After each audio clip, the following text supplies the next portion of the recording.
আসসালামু আলাইকুম। Hi everyone, আমি মোহাম্মদ আলামিন। আপনারা দেখছেন প্রফেশনাল ক্রিয়েটিভ। আজকে আরেকটি ফটোশপের নতুন টিউটোরিয়াল নিয়ে আপনাদের মাঝে হাজির হলাম। আজকে যে বিষয়টি আপনাদের শেখাবো সেটি হচ্ছে ই কমার্স প্রোডাক্ট এডিটিং। আপনারা এখানে দেখতে পাচ্ছেন একটি বিফোর আফটার পিকচার রয়েছে। তো এই ব্ল্যাক ইমেজটা থেকে এই ইমেজটাকে করা হয়েছে। তো আপনারা দেখতে পাচ্ছেন বিফোর যে ইমেজটা রয়েছে এটার মধ্যে একটি রিফ্লেকশন রয়েছে, তারপর একটি ব্ল্যাক ব্যাকগ্রাউন্ড রয়েছে।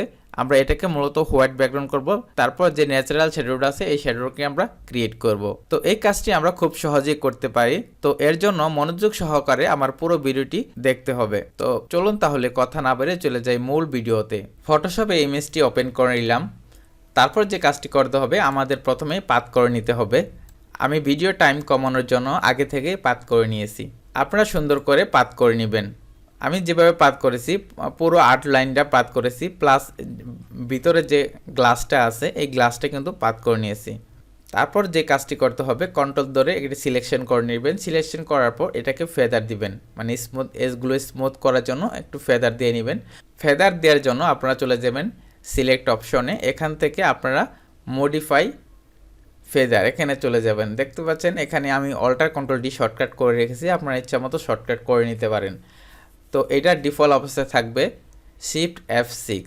তো আমি ফেদারে ক্লিক করলাম, তারপর 0.5 ফেদার দিয়ে নিলাম, তারপর কন্ট্রোল জে দিয়ে একটি লেয়ার ক্রিয়েট করে নিলাম। তারপর এখান থেকে ব্যাকগ্রাউন্ড লেয়ার সিলেক্ট রেখে একটি সলিড কালার নিয়ে নিব, হোয়াইট কালার। তো আমি এখান থেকে একটি সলিড কালার নিয়ে নিলাম, হোয়াইট কালার। আমরা এখান থেকে যে গ্লাসের যে পাতটা রয়েছে এটাকে আমরা বের করব। এর জন্য পাতটা আমি সিলেক্ট করলাম, সিলেক্ট করে কন্ট্রোল অল্টার শিফট প্রেস করে এভাবে ধরে সিলেক্ট করে দিলাম সবগুলো। তারপর কন্ট্রোল সি দিয়ে কপি করে আমি আরেকটি পাতের লেয়ার ক্রিয়েট করে এখানে কন্ট্রোল ভি দিয়ে প্রেস করে দিলাম। তো এটা হচ্ছে আমার যে গ্লাসের যে পাতটা আছে এই গ্লাসের পাতটা আর কি।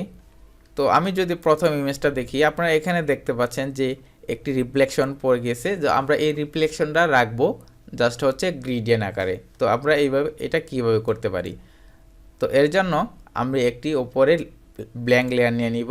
তারপর গ্লাসের যে পাতটা আছে এটা সিলেকশন করে ফেদার দিয়ে দিব 0.5। তারপর ব্রাশ টুল সিলেক্ট করে অল্টার প্রেস করে এখানে একটি কালার সিলেক্ট করে নেব। জাস্ট আমি এই কালারটা সিলেক্ট করে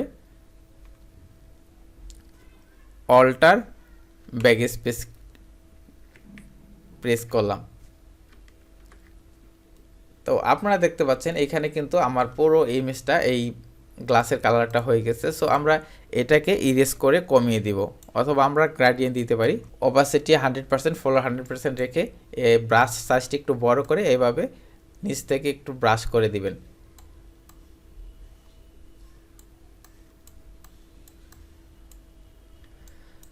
ধরেন আমি এতটুকু রাখলাম, আর এটার অপাসিটি আমরা আরেকটু কমিয়ে দিব, আমি 60% রাখলাম। তারপর এটার সাথে মার্জ করে দেব কন্ট্রোল ই দিয়ে। তো আপনারা দেখতে পাচ্ছেন আমার কিন্তু একটি মোটামুটি ক্লাসের যেইটা হয়ে গেছে এটা কিন্তু চলে আসছে। এখন আমি জাস্ট শ্যাডো ক্রিয়েট করব।